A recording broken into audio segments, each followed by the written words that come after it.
Primeira Carta aos Coríntios, capítulo 1. Paulo, chamado para ser apóstolo de Cristo Jesus pela vontade de Deus, e o irmão Sóstenes, à Igreja de Deus que está em Corinto, aos santificados em Cristo Jesus e chamados para serem santos, juntamente com todos os que, em toda parte, invocam o nome de nosso Senhor Jesus Cristo, Senhor deles e nosso. A vocês, graça e paz da parte de Deus nosso Pai e do Senhor Jesus Cristo. Sempre dou graças a meu Deus por vocês, por causa da graça que lhes foi dada por Ele em Cristo Jesus. Pois nele vocês foram enriquecidos em tudo, isto é, em toda palavra e em todo conhecimento, porque o testemunho de Cristo foi confirmado entre vocês, de modo que não lhes falta nenhum dom espiritual, enquanto vocês esperam que o nosso Senhor Jesus Cristo seja revelado. Ele os manterá firmes até o fim, de modo que vocês serão irrepreensíveis no dia de nosso Senhor Jesus Cristo. Fiel é Deus, o qual os chamou à comunhão com seu Filho Jesus Cristo, nosso Senhor. Irmãos, em nome de nosso Senhor Jesus Cristo, suplico a todos vocês que concordem uns com os outros no que falam, para que não haja divisões entre vocês, antes que todos estejam unidos num só pensamento e num só parecer. Meus irmãos, fui informado por alguns da casa de Cloe de que há divisões entre vocês.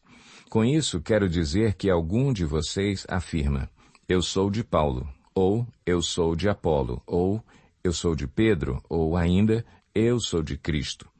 Acaso Cristo está dividido? Foi Paulo crucificado em favor de vocês? Foram vocês batizados em nome de Paulo? Dou graças a Deus por não ter batizado nenhum de vocês, exceto Crispo e Gaio, de modo que ninguém pode dizer que foi batizado em meu nome. Batizei também os da casa de Estéfanas. Além destes, não me lembro se batizei alguém mais. Pois Cristo não me enviou para batizar, mas para pregar o Evangelho, não porém com palavras de sabedoria humana, para que a cruz de Cristo não seja esvaziada. Pois a mensagem da cruz é loucura para os que estão perecendo, mas para nós que estamos sendo salvos é o poder de Deus. Pois está escrito, destruirei a sabedoria dos sábios e rejeitarei a inteligência dos inteligentes. Onde está o sábio? Onde está o erudito? Onde está o questionador desta era? Acaso não tornou Deus louca a sabedoria deste mundo? Visto que, na sabedoria de Deus, o mundo não o conheceu por meio da sabedoria humana, agradou a Deus salvar aqueles que creem por meio da loucura da pregação. Os judeus pedem sinais miraculosos, e os gregos procuram sabedoria. Nós, porém, pregamos a Cristo crucificado, o qual, de fato, é escândalo para os judeus e loucura para os gentios, mas para os que foram chamados, tanto judeus como gregos, Cristo é o poder de Deus e a sabedoria de Deus, porque a loucura de Deus é mais sábia que a sabedoria humana, e a fraqueza de Deus é mais forte que a força do homem. Irmãos, pensem no que vocês eram quando foram chamados. Poucos eram sábios segundo os padrões humanos, poucos eram poderosos, poucos eram de nobre nascimento. Mas Deus escolheu o que para o mundo é loucura para envergonhar os sábios, e escolheu o que para o mundo é fraqueza para envergonhar o que é forte. Ele escolheu o que para o mundo é insignificante, desprezado e o que nada é, para reduzir a nada o que é, a fim de que ninguém se vanglorie diante dele. É, porém, por iniciativa dele que vocês estão em Cristo Jesus, o qual se tornou sabedoria de Deus para nós, isto é, justiça, santidade e redenção, para que, como está escrito, quem se gloriar, glorie-se no Senhor. Capítulo 2. Eu mesmo, irmãos, quando estive entre vocês, não fui com discurso eloquente, nem com muita sabedoria para lhes proclamar o mistério de Deus, pois decidi nada saber entre vocês, a não ser Jesus Cristo e este crucificado. E foi com fraqueza, temor e com muito tremor que estive entre vocês. Minha mensagem e minha pregação não consistiram em palavras persuasivas de sabedoria, mas consistiram de demonstração do poder do Espírito, para que a fé que vocês têm não se baseasse na sabedoria humana, mas no poder de Deus. Entretanto, falamos de sabedoria entre os que já têm maturidade, mas não da sabedoria desta era ou dos poderosos desta era que estão sendo reduzidos a nada. Ao contrário, falamos da sabedoria de Deus, do mistério que estava oculto, o qual Deus pré-ordenou antes do princípio das eras, para a nossa glória. Nenhum dos poderosos desta era o entendeu, pois se o tivessem entendido, não teriam crucificado o Senhor da glória.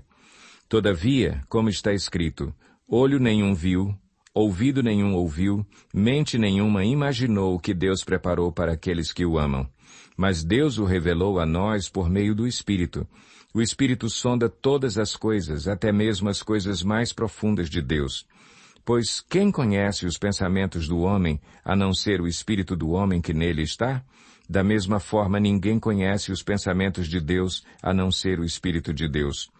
Nós, porém, não recebemos o Espírito do mundo, mas o Espírito procedente de Deus, para que entendamos as coisas que Deus nos tem dado gratuitamente. Delas também falamos, não com palavras ensinadas pela sabedoria humana, mas com palavras ensinadas pelo Espírito, interpretando verdades espirituais para os que são espirituais. Quem não tem o Espírito não aceita as coisas de Deus, pois lhes são loucura, e não é capaz de entendê-las, porque elas são discernidas espiritualmente.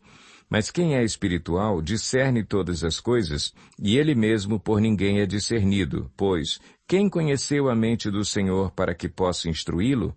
Nós, porém, temos a mente de Cristo. Capítulo 3. Irmãos, não lhes pude falar como a espirituais, mas como a carnais, como a crianças em Cristo. Dei-lhes leite e não alimento sólido, pois vocês não estavam em condições de recebê-lo. De fato, vocês ainda não estão em condições, porque ainda são carnais. Porque, visto que há inveja e divisão entre vocês, não estão sendo carnais e agindo como mundanos? Pois quando alguém diz, eu sou de Paulo, e outro, eu sou de Apolo, não estão sendo mundanos? Afinal de contas, quem é Apolo? Quem é Paulo? Apenas servos por meio dos quais vocês vieram a crer, conforme o ministério que o Senhor atribuiu a cada um. Eu plantei, Apolo regou, mas Deus é quem fez crescer. De modo que nem o que planta, nem o que rega são alguma coisa, mas unicamente Deus que efetua o crescimento. O que planta e o que rega têm um só propósito, e cada um será recompensado de acordo com o seu próprio trabalho. Pois nós somos cooperadores de Deus, vocês são lavoura de Deus e edifício de Deus. Conforme a graça de Deus que me foi concedida, eu, como sábio construtor, lancei o alicerce, e outro está construindo sobre ele. Contudo, veja cada um como constrói. Porque ninguém pode colocar outro alicerce além do que já está posto, que é Jesus Cristo. Se alguém constrói sobre esse alicerce usando ouro, prata, pedras preciosas, madeira, feno ou palha, sua obra será mostrada, porque o dia a trará à luz, pois será revelado pelo fogo, que provará a qualidade da obra de cada um. Se o que alguém construiu permanecer, esse receberá recompensa. Se o que alguém construiu se queimar, esse sofrerá prejuízo. Contudo, será salvo como alguém que escapa através do fogo. Não sabem que são um santuário de Deus e que o Espírito de Deus habita em vocês? Se alguém destruir o santuário de Deus, Deus o destruirá, pois o santuário de Deus, que são vocês, é sagrado. Não se enganem. Se algum de vocês pensa que é sábio segundo os padrões desta era, deve tornar-se louco para que se torne sábio. Porque a sabedoria deste mundo é loucura aos olhos de Deus. Pois está escrito, ele apanha os sábios na astúcia deles, e também, o Senhor conhece os pensamentos dos sábios e sabe como são fúteis. Portanto, ninguém se glorie em homens, porque todas as coisas são de vocês. Seja Paulo, seja Apolo, seja Pedro, seja o mundo, a vida, a morte, o presente ou o futuro, tudo é de vocês, e vocês são de Cristo, e Cristo de Deus. Capítulo 4. Portanto, que todos nos considerem como servos de Cristo e encarregados dos mistérios de Deus. O que se requer destes encarregados é que sejam fiéis. Pouco me importa ser julgado por vocês ou por qualquer tribunal humano. De fato, nem eu julgo a mim mesmo. Embora em nada minha consciência me acuse, nem por isso justifico a mim mesmo. O Senhor é quem me julga. Portanto, não julguem nada antes da hora devida. Esperem até que o Senhor venha. Ele trará à luz o que está oculto nas trevas e manifestará as intenções dos corações. Nessa ocasião, cada um receberá de Deus a sua aprovação. Irmãos, apliquei essas coisas a mim e a Apolo por amor a vocês, para que aprendam de nós o que significa não ultrapassem o que está escrito. Assim, ninguém se orgulhe a favor de um homem em detrimento de outro. Pois quem torna você diferente de qualquer outra pessoa? O que você tem que não tenha recebido? E se o recebeu, por que se orgulha como se assim não fosse? Vocês já têm tudo o que querem, já se tornaram ricos, chegaram a ser reis e sem nós. Como eu gostaria que vocês realmente fossem reis, para que nós também reinássemos com vocês. Porque me parece que Deus nos colocou a nós, os apóstolos, em último lugar, como condenados à morte. Viemos a ser um espetáculo para o mundo, tanto diante de anjos como de homens. Nós somos loucos por causa de Cristo, mas vocês são sensatos em Cristo. Nós somos fracos, mas vocês são fortes. Vocês são respeitados, mas nós somos desprezados. Até agora estamos passando fome, sede e necessidade de roupas. Estamos sendo tratados brutalmente, não temos residência certa e trabalhamos arduamente com nossas próprias mãos.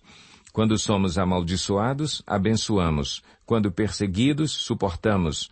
Quando caluniados, respondemos amavelmente. Até agora nos tornamos a escória da terra, o lixo do mundo. Não estou tentando envergonhá-los ao escrever estas coisas, mas procuro adverti-los como a meus filhos amados. Embora possam ter 10.000 tutores em Cristo, vocês não têm muitos pais, pois em Cristo Jesus eu mesmo os gerei por meio do Evangelho. Portanto, suplico-lhes que sejam meus imitadores. Por essa razão, estou lhes enviando Timóteo, meu filho amado e fiel no Senhor, o qual lhes trará à lembrança a minha maneira de viver em Cristo Jesus, de acordo com o que eu ensino por toda parte em todas as igrejas. Alguns de vocês se tornaram arrogantes, como se eu não fosse mais visitá-los. Mas irei muito em breve, se o Senhor permitir. Então saberei não apenas o que estão falando esses arrogantes, mas que poder eles têm. Pois o reino de Deus não consiste em palavras, mas em poder. Que é que vocês querem? Devo ir a vocês com vara ou com amor e espírito de mansidão? Capítulo 5. Por toda parte se ouve que há imoralidade entre vocês, imoralidade que não ocorre nem entre os pagãos, ao ponto de um de vocês possuir a mulher de seu pai. E vocês estão orgulhosos. Não deviam, porém, estar cheios de tristeza e expulsar da comunhão aquele que fez isso?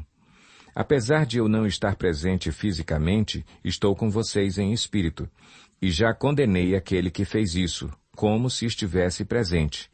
Quando vocês estiverem reunidos em nome de nosso Senhor Jesus, estando eu com vocês em espírito, estando presente também o poder de nosso Senhor Jesus Cristo, entreguem esse homem a Satanás, para que o corpo seja destruído e seu espírito seja salvo no dia do Senhor.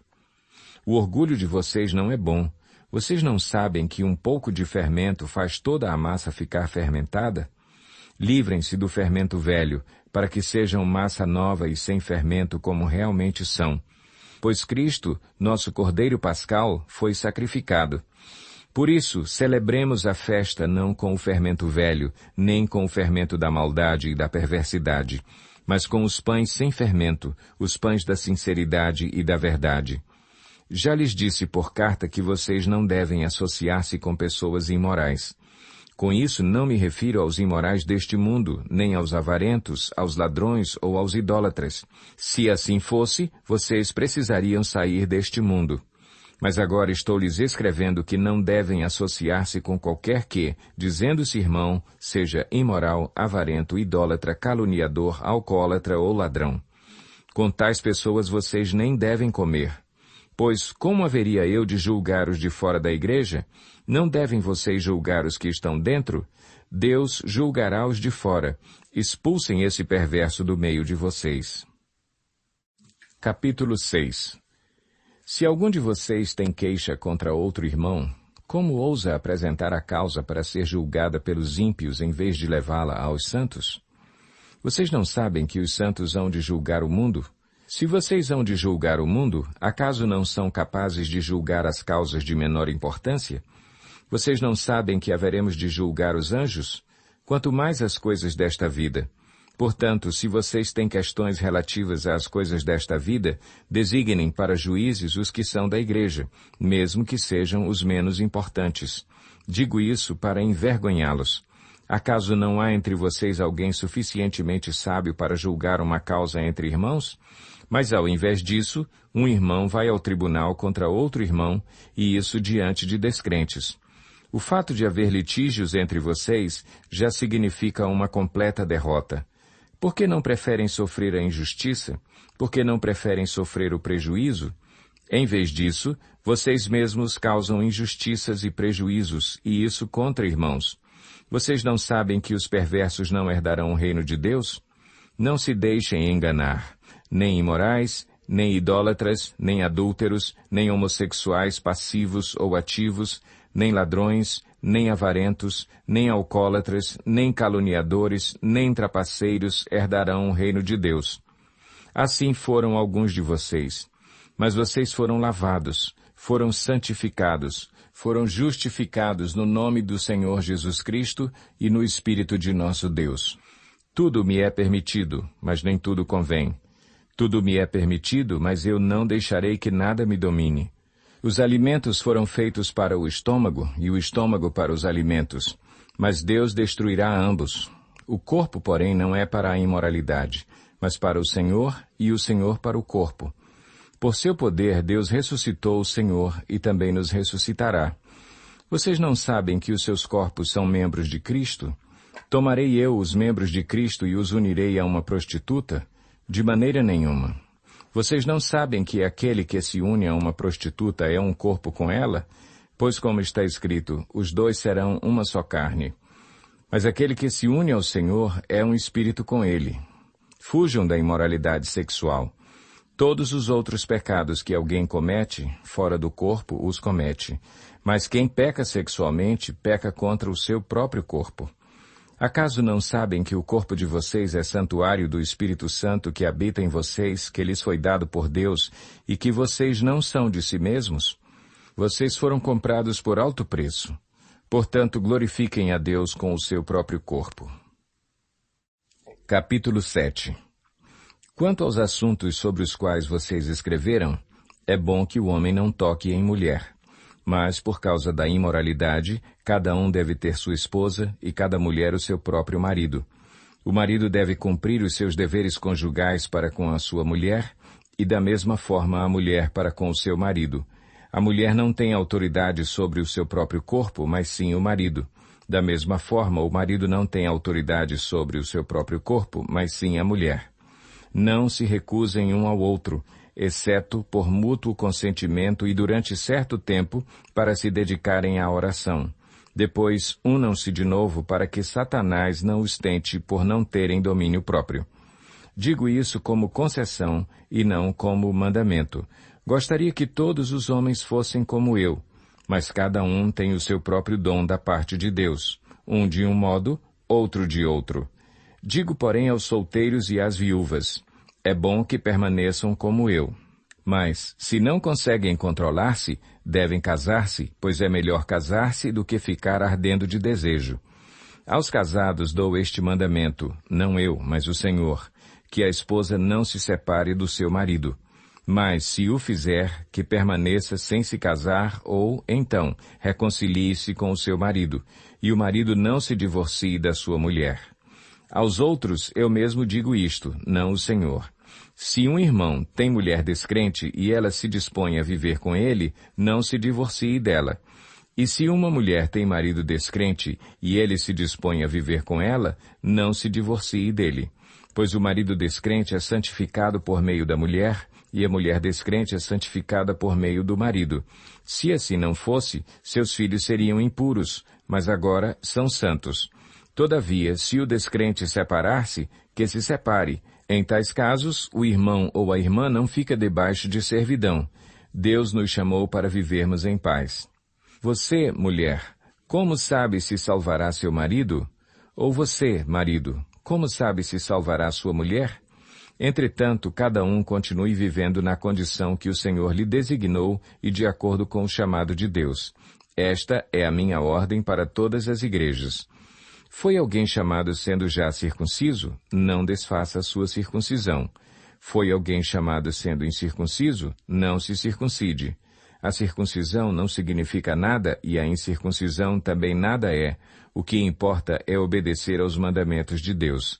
Cada um deve permanecer na condição em que foi chamado por Deus. Foi você chamado sendo escravo?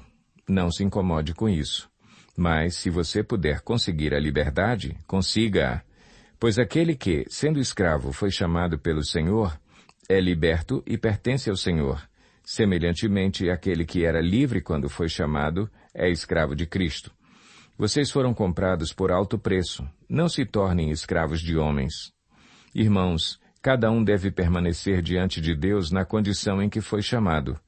Quanto às pessoas virgens, não tenho mandamento do Senhor, mas dou meu parecer como alguém que, pela misericórdia de Deus, é digno de confiança.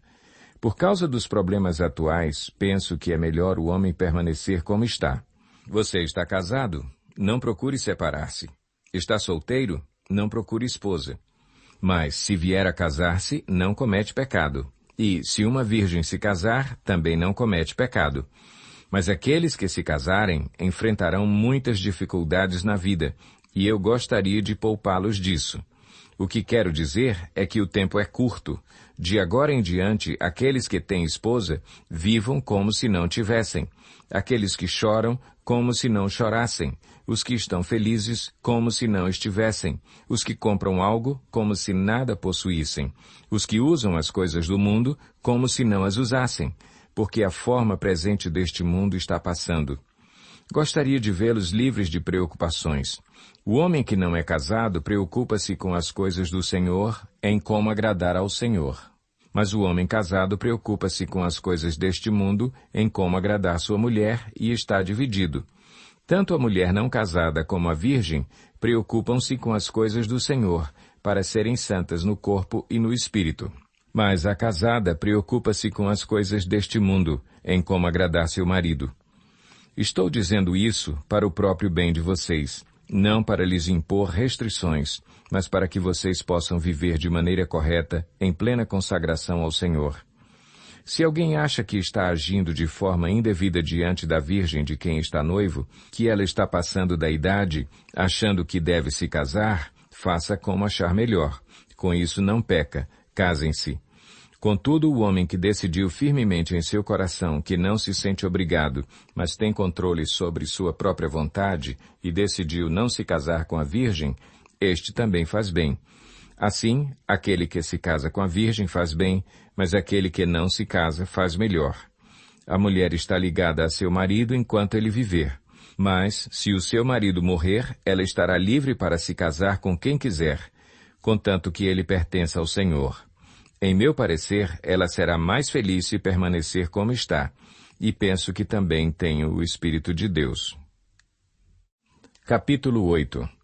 Com respeito aos alimentos sacrificados aos ídolos, sabemos que todos temos conhecimento. O conhecimento traz orgulho, mas o amor edifica. Quem pensa conhecer alguma coisa ainda não conhece como deveria. Mas quem ama a Deus, este é conhecido por Deus. Portanto, em relação ao alimento sacrificado aos ídolos, sabemos que o ídolo não significa nada no mundo e que só existe um Deus. Pois, mesmo que haja os chamados deuses, quer no céu, quer na terra, como de fato há muitos deuses e muitos senhores, para nós, porém, há um único Deus, o Pai, de quem vêm todas as coisas e para quem vivemos, e um só Senhor, Jesus Cristo, por meio de quem vieram todas as coisas e por meio de quem vivemos. Contudo, nem todos têm esse conhecimento. Alguns, ainda habituados com os ídolos, comem esse alimento como se fosse um sacrifício idólatra, e como a consciência deles é fraca, fica contaminada. A comida, porém, não nos torna aceitáveis diante de Deus. Não seremos piores se não comermos, nem melhores se comermos. Contudo, tenham cuidado para que o exercício da liberdade de vocês não se torne uma pedra de tropeço para os fracos. Pois se alguém que tem a consciência fraca vir você que tem este conhecimento comer num templo de ídolos, não será induzido a comer do que foi sacrificado a ídolos? Assim, esse irmão fraco, por quem Cristo morreu, é destruído por causa do conhecimento que você tem. Quando você peca contra seus irmãos dessa maneira, ferindo a consciência fraca deles, peca contra Cristo. Portanto, se aquilo que eu como leva o meu irmão a pecar, nunca mais comerei carne, para não fazer meu irmão tropeçar. Capítulo 9. Não sou livre, não sou apóstolo, não vi Jesus, nosso Senhor? Não são vocês resultado do meu trabalho no Senhor? Ainda que eu não seja apóstolo para outros, certamente o sou para vocês, pois vocês são o selo do meu apostolado no Senhor. Esta é a minha defesa diante daqueles que me julgam. Não temos nós o direito de comer e beber? Não temos nós o direito de levar conosco uma esposa crente como fazem os outros apóstolos, os irmãos do Senhor e Pedro? Ou será que só eu e Barnabé temos o direito de receber sustento sem trabalhar? Quem serve como soldado à própria custa? Quem planta uma vinha e não come do seu fruto? Quem apacenta um rebanho e não bebe do seu leite? Não digo isso do ponto de vista meramente humano. A lei não diz a mesma coisa? Pois está escrito na lei de Moisés, não amordace o boi enquanto ele estiver debulhando o cereal. Por acaso é com bois que Deus está preocupado? Não é certamente por nossa causa que ele o diz? Sim, isso foi escrito em nosso favor. Porque o lavrador, quando ara, e o debulhador, quando debulha, devem fazê-lo na esperança de participar da colheita. Se entre vocês semeamos coisas espirituais, seria demais colhermos de vocês coisas materiais? Se outros têm direito de ser sustentados por vocês, não o temos nós ainda mais? Mas nós nunca usamos desse direito. Ao contrário, suportamos tudo para não colocar obstáculo algum ao Evangelho de Cristo. Vocês não sabem que aqueles que trabalham no templo alimentam-se das coisas do templo e que os que servem diante do altar participam do que é oferecido no altar? Da mesma forma, o Senhor ordenou àqueles que pregam o Evangelho que vivam do Evangelho. Mas eu não tenho usado de nenhum desses direitos. Não estou escrevendo na esperança de que vocês façam isso por mim. Prefiro morrer a permitir que alguém me prive deste meu orgulho. Contudo, quando prego o Evangelho, não posso me orgulhar, pois me é imposta a necessidade de pregar. Ai de mim se não pregar o Evangelho, porque se prego de livre vontade, tenho recompensa. Contudo, como prego por obrigação, estou simplesmente cumprindo uma incumbência a mim confiada. Qual é, pois, a minha recompensa? Apenas esta, que, pregando o Evangelho, eu o apresente gratuitamente, não usando assim dos meus direitos ao pregá-lo. Porque, embora seja livre de todos, fiz-me escravo de todos para ganhar o maior número possível de pessoas. Tornei-me judeu para os judeus, a fim de ganhar os judeus. Para os que estão debaixo da lei, tornei-me como se estivesse sujeito à lei, embora eu mesmo não esteja debaixo da lei, a fim de ganhar os que estão debaixo da lei. Para os que estão sem lei, tornei-me como sem lei, embora não esteja livre da lei de Deus, e sim sob a lei de Cristo, a fim de ganhar os que não têm a lei.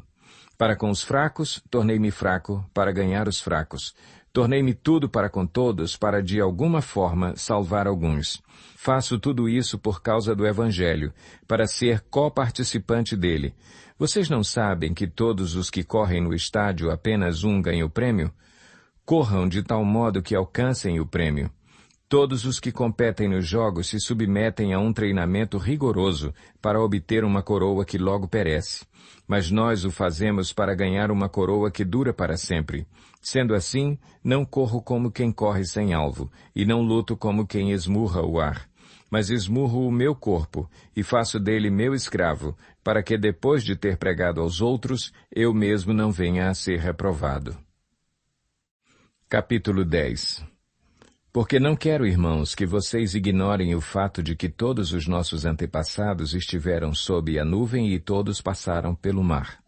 Em Moisés, todos eles foram batizados na nuvem e no mar.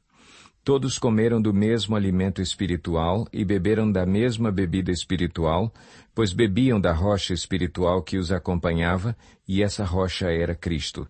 Contudo, Deus não se agradou da maioria deles, por isso os seus corpos ficaram espalhados no deserto. Essas coisas ocorreram como exemplos para nós, para que não cobicemos coisas más, como eles fizeram. Não sejam idólatras, como alguns deles foram, conforme está escrito. O povo se assentou para comer e beber, e levantou-se para se entregar à farra. Não pratiquemos imoralidade, como alguns deles fizeram, e num só dia morreram 23.000. Não devemos pôr o Senhor à prova, como alguns deles fizeram, e foram mortos por serpentes. E não se queixem, como alguns deles se queixaram, e foram mortos pelo anjo destruidor. Essas coisas aconteceram a eles como exemplos e foram escritas como advertência para nós, sobre quem tem chegado o fim dos tempos. Assim, aquele que julga estar firme, cuide-se para que não caia. Não sobreveio a vocês tentação que não fosse comum aos homens. E Deus é fiel, Ele não permitirá que vocês sejam tentados além do que podem suportar. Mas, quando forem tentados, Ele mesmo lhes providenciará um escape, para que o possam suportar. Por isso, meus amados irmãos, fujam da idolatria. Estou falando a pessoas sensatas. Julguem vocês mesmos o que estou dizendo. Não é verdade que o cálice da bênção que abençoamos é uma participação no sangue de Cristo? E que o pão que partimos é uma participação no corpo de Cristo? Como há somente um pão, nós que somos muitos somos um só corpo, pois todos participamos de um único pão. Considerem o povo de Israel. Os que comem dos sacrifícios não participam do altar? Portanto, que estou querendo dizer? Será que o sacrifício oferecido a um ídolo é alguma coisa? Ou o ídolo é alguma coisa? Não.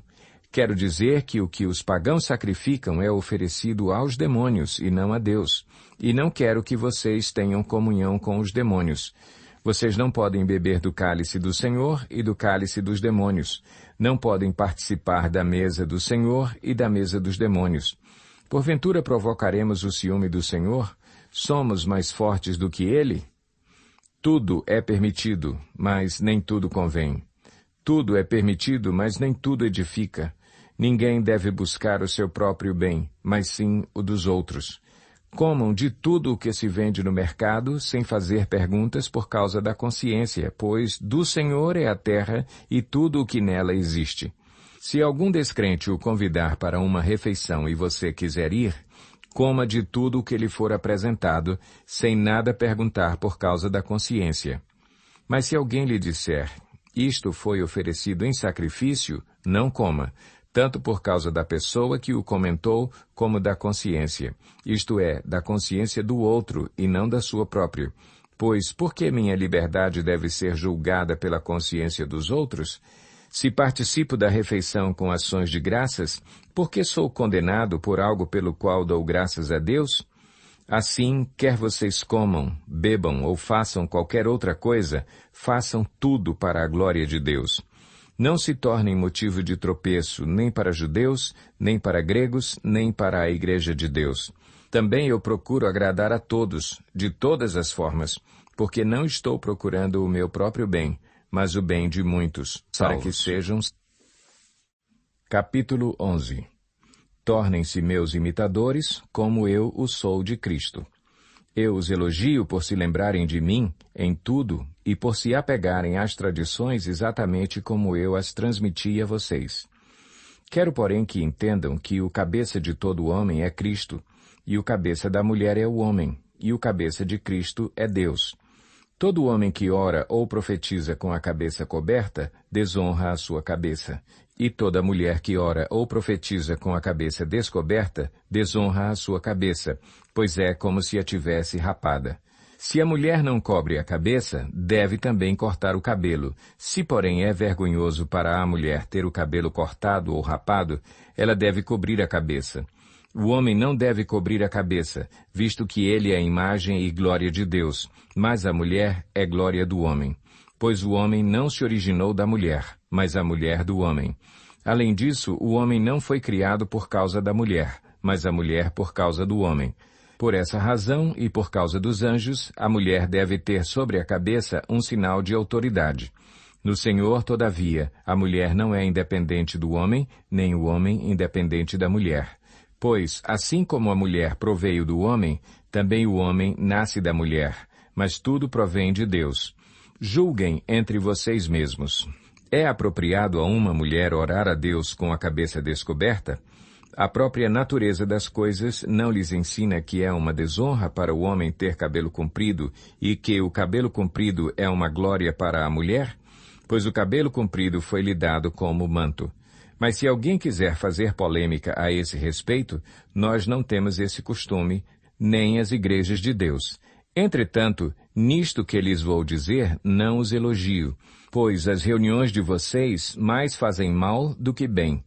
Em primeiro lugar, ouço que, quando vocês se reúnem como igreja, há divisões entre vocês, e até certo ponto eu o creio.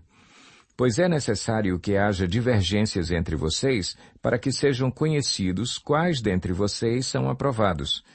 Quando vocês se reúnem, não é para comer a ceia do Senhor, porque cada um come sua própria ceia sem esperar pelos outros. Assim, enquanto um fica com fome, outro se embriaga. Será que vocês não têm casa onde comer e beber? Ou desprezam a igreja de Deus e humilham os que nada têm? Que lhes direi? Eu os elogiarei por isso? Certamente que não.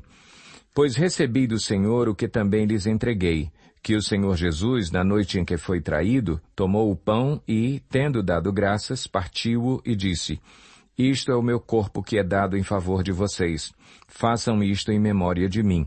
Da mesma forma, depois da ceia, ele tomou o cálice e disse: Este cálice é a nova aliança no meu sangue. Façam isso sempre que o beberem, em memória de mim. Porque sempre que comerem deste pão e beberem deste cálice, vocês anunciam a morte do Senhor até que ele venha. Portanto, todo aquele que comer o pão ou beber o cálice do Senhor indignamente, será culpado de pecar contra o corpo e o sangue do Senhor. Examine-se cada um a si mesmo, e então coma do pão e beba do cálice. Pois quem come e bebe sem discernir o corpo do Senhor, come e bebe para a sua própria condenação.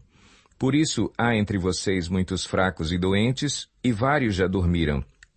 Mas, se nós tivéssemos o cuidado de examinar a nós mesmos, não receberíamos juízo. Quando, porém, somos julgados pelo Senhor, estamos sendo disciplinados para que não sejamos condenados com o mundo. Portanto, meus irmãos, quando vocês se reunirem para comer, esperem uns pelos outros. Se alguém estiver com fome, comam cá, para que, quando vocês se reunirem, isso não resulte em condenação. Quanto ao mais, quando eu for, lhes darei instruções. Capítulo 12. Irmãos, quanto aos dons espirituais, não quero que vocês sejam ignorantes. Vocês sabem que, quando eram pagãos, de uma forma ou de outra, eram fortemente atraídos e levados para os ídolos mudos. Por isso, eu lhes afirmo que ninguém que fala pelo Espírito de Deus diz: Jesus seja amaldiçoado. E ninguém pode dizer Jesus é Senhor, a não ser pelo Espírito Santo. Há diferentes tipos de dons, mas o Espírito é o mesmo. Há diferentes tipos de ministérios, mas o Senhor é o mesmo. Há diferentes formas de atuação, mas é o mesmo Deus quem efetua tudo em todos. A cada um, porém, é dada a manifestação do Espírito visando ao bem comum. Pelo Espírito, a um é dada a palavra de sabedoria, a outro, pelo mesmo Espírito, a palavra de conhecimento, a outro, fé, pelo mesmo Espírito, a outro, dons de curar, pelo único Espírito, a outro, poder para operar milagres, a outro, profecia, a outro, discernimento de espíritos, a outro, variedade de línguas e ainda a outro, interpretação de línguas. Todas essas coisas, porém, são realizadas pelo mesmo e único Espírito, e ele as distribui individualmente a cada um como quer. Ora, assim como o corpo é uma unidade, embora tenha muitos membros e todos os membros, mesmo sendo muitos, formam um só corpo, assim também com respeito a Cristo. Pois em um só corpo todos nós fomos batizados em um único Espírito, quer judeus, quer gregos, quer escravos, quer livres, e a todos nós foi dado beber de um único Espírito. O corpo não é feito de um só membro, mas de muitos. Se o pé disser, porque não sou mão, não pertenço ao corpo, nem por isso deixa de fazer parte do corpo. E se o ouvido disser, porque não sou olho, não pertenço ao corpo, nem por isso deixa de fazer parte do corpo. Se todo o corpo fosse olho, onde estaria a audição? Se todo o corpo fosse ouvido, onde estaria o olfato? De fato, Deus dispôs cada um dos membros no corpo segundo a sua vontade. Se todos fossem um só membro, onde estaria o corpo? Assim, há muitos membros, mas um só corpo. O olho não pode dizer à mão, não preciso de você, nem a cabeça pode dizer aos pés, não preciso de vocês. Ao contrário, os membros do corpo que parecem mais fracos são indispensáveis, e os membros que pensamos serem menos honrosos tratamos com especial honra. E os membros que em nós são indecorosos são tratados com decoro especial, enquanto os que em nós são decorosos não precisam ser tratados de maneira especial. Mas Deus estruturou o corpo dando maior honra aos membros que dela tinham falta, a fim de que não haja divisão no corpo, mas sim que todos os membros tenham igual cuidado uns pelos outros. Quando um membro sofre, todos os outros sofrem com ele. Quando um membro é honrado, todos os outros se alegram com ele. Ora, vocês são o corpo de Cristo, e cada um de vocês, individualmente, é membro desse corpo. Assim, na Igreja, Deus estabeleceu primeiramente apóstolos, em segundo lugar, profetas, em terceiro lugar, mestres, depois os que realizam milagres, os que têm dons de curar, os que têm dom de prestar ajuda, os que têm dons de administração e os que falam diversas línguas. São todos apóstolos? São todos profetas? São todos mestres? Têm todos o dom de realizar milagres? Têm todos dons de curar? Falam todos em línguas? Todos interpretam? Entretanto, busquem com dedicação os melhores dons. Passo agora a mostrar-lhes um caminho ainda mais excelente. Capítulo 13. Ainda que eu fale as línguas dos homens e dos anjos, se não tiver amor, serei como o sino que ressoa ou como o prato que retine. Ainda que eu tenha o dom de profecia e saiba todos os mistérios e todo o conhecimento e tenha uma fé capaz de mover montanhas, se não tiver amor, nada serei. Ainda que eu dê aos pobres tudo o que possuo e entregue o meu corpo para ser queimado, se não tiver amor, nada disso me valerá. O amor é paciente, o amor é bondoso, não inveja, não se vangloria, não se orgulha. Não maltrata, não procura seus interesses, não se ira facilmente, não guarda rancor. O amor não se alegra com a injustiça, mas se alegra com a verdade. Tudo sofre, tudo crê, tudo espera, tudo suporta. O amor nunca perece, mas as profecias desaparecerão. As línguas cessarão, o conhecimento passará. Pois em parte conhecemos e em parte profetizamos. Quando, porém, vier o que é perfeito, o que é imperfeito desaparecerá. Quando eu era menino, falava como menino, pensava como menino e raciocinava como menino. Quando me tornei homem, deixei para trás as coisas de menino. Agora, pois, vemos apenas um reflexo obscuro, como em espelho. Mas então veremos face a face. Agora conheço em parte, então conhecerei plenamente, da mesma forma como sou plenamente conhecido. Assim permanecem agora estes três: a fé, a esperança e o amor. O maior deles, porém, é o amor. Capítulo 14. Sigam o caminho do amor e busquem com dedicação os dons espirituais, principalmente o dom de profecia. Pois quem fala em uma língua não fala aos homens, mas a Deus. De fato, ninguém o entende. Em espírito, fala mistérios. Mas quem profetiza, o faz para edificação, encorajamento e consolação dos homens. Quem fala em língua, a si mesmo se edifica, mas quem profetiza, edifica a igreja. Gostaria que todos vocês falassem em línguas, mas prefiro que profetizem. Quem profetiza é maior do que aquele que fala em línguas, a não ser que as interprete para que a igreja seja edificada. Agora, irmãos, Se eu for visitá-los e falar em línguas, em que lhes serei útil, a não ser que lhes leve alguma revelação, ou conhecimento, ou profecia, ou doutrina? Até no caso de coisas inanimadas que produzem sons, tais como a flauta ou a cítara, como alguém reconhecerá o que está sendo tocado se os sons não forem distintos? Além disso, se a trombeta não emitir um som claro, quem se preparará para a batalha? Assim acontece com vocês. Se não proferirem palavras compreensíveis com a língua, como alguém saberá o que está sendo dito? Vocês estarão simplesmente falando ao ar.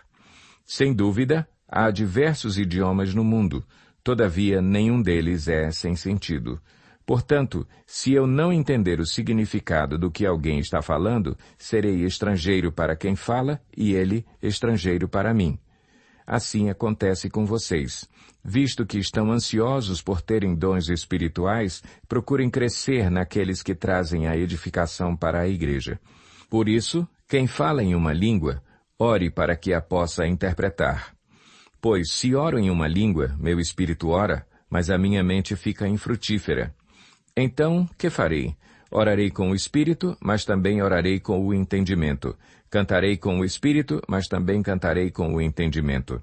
Se você estiver louvando a Deus em espírito, como poderá aquele que está entre os não instruídos dizer o amém à sua ação de graças, visto que não sabe o que você está dizendo? Pode ser que você esteja dando graças muito bem, mas o outro não é edificado. Dou graças a Deus por falar em línguas mais do que todos vocês. Todavia, na igreja, prefiro falar 5 palavras compreensíveis para instruir os outros, a falar 10.000 palavras em uma língua. Irmãos, deixem de pensar como crianças. Com respeito ao mal, sejam crianças, mas quanto ao modo de pensar, sejam adultos. Pois está escrito na lei: por meio de homens de outras línguas e por meio de lábios de estrangeiros falarei a este povo. Mas, mesmo assim, eles não me ouvirão, diz o Senhor. Portanto, as línguas são um sinal para os descrentes, e não para os que creem. A profecia, porém, é para os que creem, não para os descrentes. Assim, se toda a igreja se reunir e todos falarem em línguas, e entrarem alguns não instruídos ou descrentes, não dirão que vocês estão loucos? Mas se entrar algum descrente ou não instruído quando todos estiverem profetizando, ele por todos será convencido de que é pecador, e por todos será julgado, e os segredos do seu coração serão expostos. Assim, ele se prostrará rosto em terra e adorará a Deus, exclamando: Deus realmente está entre vocês. Portanto, que diremos, irmãos? Quando vocês se reúnem, cada um de vocês tem um salmo, ou uma palavra de instrução, uma revelação, uma palavra em uma língua, ou uma interpretação. Tudo seja feito para a edificação da igreja. Se, porém, alguém falar em língua, devem falar 2, no máximo 3, e alguém deve interpretar. Se não houver intérprete, fique calado na igreja, falando consigo mesmo e com Deus. Tratando-se de profetas, falem 2 ou 3, e os outros julguem cuidadosamente o que foi dito. Se vier uma revelação a alguém que está sentado, cale-se o primeiro, pois vocês todos podem profetizar, cada um por sua vez, de forma que todos sejam instruídos e encorajados. O espírito dos profetas está sujeito aos profetas, pois Deus não é Deus de desordem, mas de paz. Como em todas as congregações dos santos, permaneçam as mulheres em silêncio nas igrejas, pois não lhes é permitido falar. Antes permaneçam em submissão, como diz a lei. Se quiserem aprender alguma coisa, que perguntem a seus maridos em casa, pois é vergonhoso uma mulher falar na igreja. Acaso a palavra de Deus originou-se entre vocês? São vocês o único povo que ela alcançou? Se alguém pensa que é profeta ou espiritual, reconheça que o que lhes estou escrevendo é mandamento do Senhor. Se ignorar isso, ele mesmo será ignorado. Portanto, meus irmãos, busquem com dedicação o profetizar e não proíbam o falar em línguas. Mas tudo deve ser feito com decência e ordem. Capítulo 15. Irmãos, quero lembrar-lhes o evangelho que lhes preguei, o qual vocês receberam e no qual estão firmes. Por meio deste Evangelho vocês são salvos, desde que se apeguem firmemente à palavra que lhes preguei. Caso contrário, vocês têm crido em vão. Pois o que primeiramente lhes transmiti foi o que recebi, que Cristo morreu pelos nossos pecados, segundo as Escrituras, foi sepultado e ressuscitou no terceiro dia, segundo as Escrituras, e apareceu a Pedro e depois aos 12. Depois disso, apareceu a mais de 500 irmãos de uma só vez, a maioria dos quais ainda vive, embora alguns já tenham adormecido. Depois apareceu a Tiago, e então a todos os apóstolos. Depois destes apareceu também a mim, como a um que nasceu fora de tempo. Pois sou o menor dos apóstolos e nem sequer mereço ser chamado apóstolo, porque persegui a igreja de Deus. Mas pela graça de Deus sou o que sou, e sua graça para comigo não foi inútil. Antes trabalhei mais do que todos eles, contudo, não eu, mas a graça de Deus comigo. Portanto, quer tenha sido eu, quer tenham sido eles, é isto que pregamos e é isto que vocês creram. Ora, se está sendo pregado que Cristo ressuscitou dentre os mortos, como alguns de vocês estão dizendo que não existe ressurreição dos mortos? Se não há ressurreição dos mortos, nem Cristo ressuscitou. E, se Cristo não ressuscitou, é inútil a nossa pregação, como também é inútil a fé que vocês têm. Mais que isso, seremos considerados falsas testemunhas de Deus, pois contra ele testemunhamos que ressuscitou a Cristo dentre os mortos. Mas se de fato os mortos não ressuscitam, ele também não ressuscitou a Cristo. Pois, se os mortos não ressuscitam, nem mesmo Cristo ressuscitou.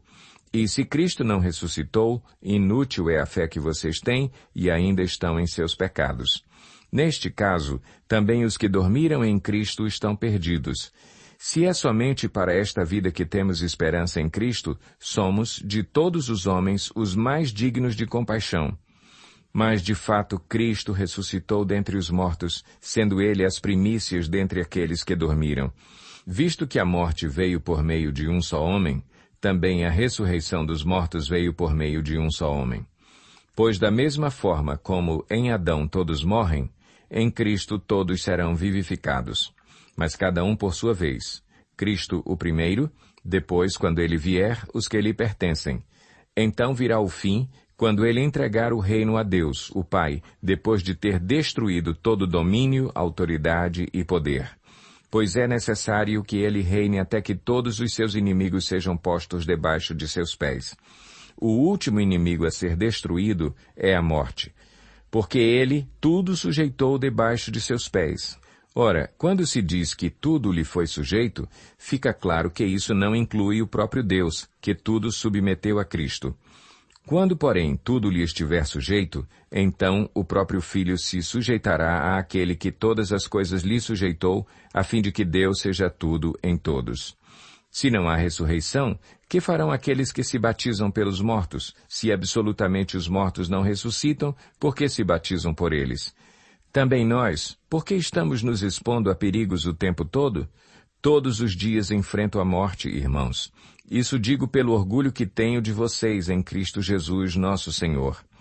Se foi por meras razões humanas que lutei com feras em Éfeso, que ganhei com isso? Se os mortos não ressuscitam, comamos e bebamos, porque amanhã morreremos. Não se deixem enganar. As más companhias corrompem os bons costumes. Como justos, recuperem o bom senso e parem de pecar, pois alguns há que não têm conhecimento de Deus. Digo isso para vergonha de vocês. Mas alguém pode perguntar, como ressuscitam os mortos? Com que espécie de corpo virão? Insensato, o que você semeia não nasce a não ser que morra. Quando você semeia, não semeia o corpo que virá a ser, mas apenas uma simples semente, como de trigo ou de alguma outra coisa. Mas Deus lhe dá um corpo, como determinou, e a cada espécie de semente dá seu corpo apropriado. Nem toda a carne é a mesma. Os homens têm uma espécie de carne, os animais têm outra, as aves outra, e os peixes outra. Há corpos celestes e há também corpos terrestres, mas o esplendor dos corpos celestes é um, e o dos corpos terrestres é outro.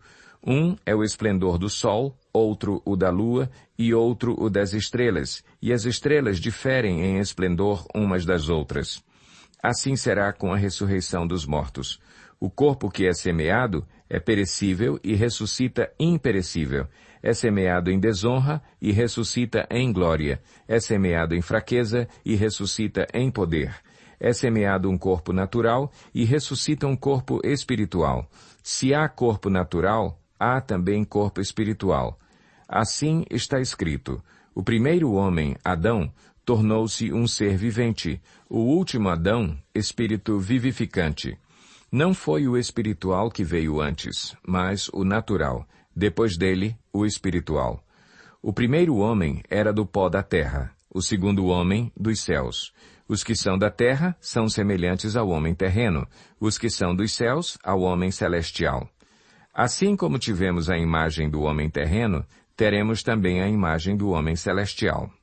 Irmãos, eu lhes declaro que carne e sangue não podem herdar o reino de Deus, nem o que é perecível pode herdar o imperecível. Eis que eu lhes digo um mistério. Nem todos dormiremos, mas todos seremos transformados num momento, num abrir e fechar de olhos, ao som da última trombeta. Pois a trombeta soará, os mortos ressuscitarão incorruptíveis e nós seremos transformados. Pois é necessário que aquilo que é corruptível se revista de incorruptibilidade, e aquilo que é mortal se revista de imortalidade. Quando, porém, o que é corruptível se revestir de incorruptibilidade e o que é mortal de imortalidade, então se cumprirá a palavra que está escrita: a morte foi destruída pela vitória. Onde está, ó morte, a sua vitória? Onde está, ó morte, o seu aguilhão? O aguilhão da morte é o pecado, e a força do pecado é a lei. Mas graças a Deus que nos dá a vitória por meio de nosso Senhor Jesus Cristo. Portanto, meus amados irmãos, mantenham-se firmes e que nada os abale. Sejam sempre dedicados à obra do Senhor, pois vocês sabem que, no Senhor, o trabalho de vocês não será inútil. Capítulo 16. Quanto à coleta para o povo de Deus, façam como ordenei às igrejas da Galácia. No primeiro dia da semana, cada um de vocês separe uma quantia, de acordo com a sua renda, reservando-a para que não seja preciso fazer coletas quando eu chegar. Então, quando eu chegar, entregarei cartas de recomendação aos homens que vocês aprovarem e os mandarei para Jerusalém com a oferta de vocês. Se me parecer conveniente ir também, eles me acompanharão. Depois de passar pela Macedônia, irei visitá-los, já que passarei por lá. Talvez eu permaneça com vocês durante algum tempo, ou até mesmo passe o inverno com vocês, para que me ajudem na viagem, aonde quer que eu vá. Desta vez, não quero apenas vê-los e fazer uma visita de passagem. Espero ficar algum tempo com vocês, se o Senhor permitir. Mas permanecerei em Éfeso até o Pentecoste, porque se abriu para mim uma porta ampla e promissora, e há muitos adversários. Se Timóteo for, tomem providências para que ele não tenha nada que temer enquanto estiver com vocês, pois ele trabalha na obra do Senhor, assim como eu. Portanto, ninguém o despreze. Ajudem-no a prosseguir viagem em paz, para que ele possa voltar a mim. Eu o estou esperando com os irmãos. Quanto ao irmão Apolo, insisti que fosse com os irmãos visitar vocês. Ele não quis de modo nenhum ir agora, mas irá quando tiver boa oportunidade. Estejam vigilantes, mantenham-se firmes na fé, sejam homens de coragem, sejam fortes. Façam tudo com amor. Vocês sabem que os da casa de Estéfanas foram o primeiro fruto da Acaia e que eles têm se dedicado ao serviço dos santos. Recomendo-lhes, irmãos, que se submetam a pessoas como eles e a todos os que cooperam e trabalham conosco. Alegrei-me com a vinda de Estéfanas, Fortunato e Acaico, porque eles supriram o que estava faltando da parte de vocês. Eles trouxeram alívio ao meu espírito e ao de vocês também. Valorizem homens como estes. As igrejas da província da Ásia enviam-lhes saudações. Áquila e Priscila os saúdam afetuosamente no Senhor e também a igreja que se reúne na casa deles. Todos os irmãos daqui lhes enviam saudações. Saúdem uns aos outros com beijo santo. Eu, Paulo, escrevi esta saudação de próprio punho. Se alguém não ama o Senhor, seja amaldiçoado. Vem, Senhor. A graça do Senhor Jesus seja com vocês. Recebam o amor que tenho por todos vocês em Cristo Jesus. Amém.